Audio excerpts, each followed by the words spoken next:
पहाड़ों के बीच एक गांव था, जनकपुर। जनकपुर में हमेशा सर्दी बहुत पड़ती थी क्योंकि वो पहाड़ों के बीच में था। जब भी सर्दियाँ पड़ती तो वहाँ के लोगों को बहुत ठंड लगती। वहाँ एक सरिता थी जो अपने बेटे बहू के साथ रहती थी। उनकी हालत ज़्यादा अच्छी नहीं थी क्योंकि कमाने वाला बस उनका बेटा था।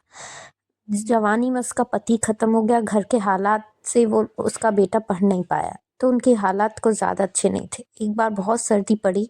सरिता ने अपनी बहू रीना से कहा, बेटा घर की सब्जियां तेल ख़त्म हो रहा है, अब सर्दियां आ गई हैं, हम क्या करेंगे, कहाँ से लेके आएंगे ये सब। लेकिन जो उसकी बहू रीना थी वो बहुत समझदार थी।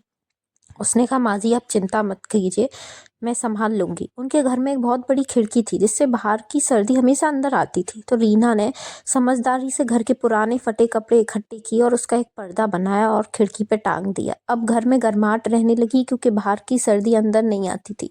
ये जब सरिता ने देखा तो उसने कहा, रीना बहू ये तो तुमने बहुत अच्छा काम किया, अब घर कितना गर्म है, अब सर्दी भी थोड़ी कम लग रही है।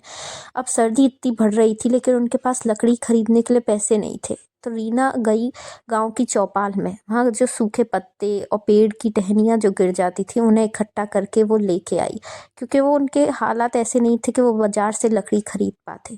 आके उसने उससे खाना बनाया और उन लोगों ने चूल्हे के पास बैठ के गर्माहट ली, जिससे उन्हें सर्दी कम लगी। एक दिन सरिता की तबीयत खराब हो गई। उनके पास स्वेटर खरीदने के पैसे नहीं थे, तो रीना ने पड़ोस की सारी औरतों को जमा किया और बोला, हम कॉटन इकट्ठा करते हैं और स्वेटर बनाते हैं। सबने स्वेटर बनाए जिससे सबने स्वेटर पहन पाए और उन्हें सर्दी कम लग रही थी। एक दिन बहुत सर्दी पड़ रही थी, तब रीना जल्दी से चाय बना के लाई। ये देखकर सरिता रोने लगी और कहने लगी, बहू तू तो लक्ष्मी है। इस कहानी से हमें ये सीख मिलती है, हालात कैसे भी हों, अगर हम अपनी समझदारी से उसका रास्ता निकालेंगे तो हर परेशानी का रास्ता होता है और हम हर चीज़ को पार कर सकते हैं।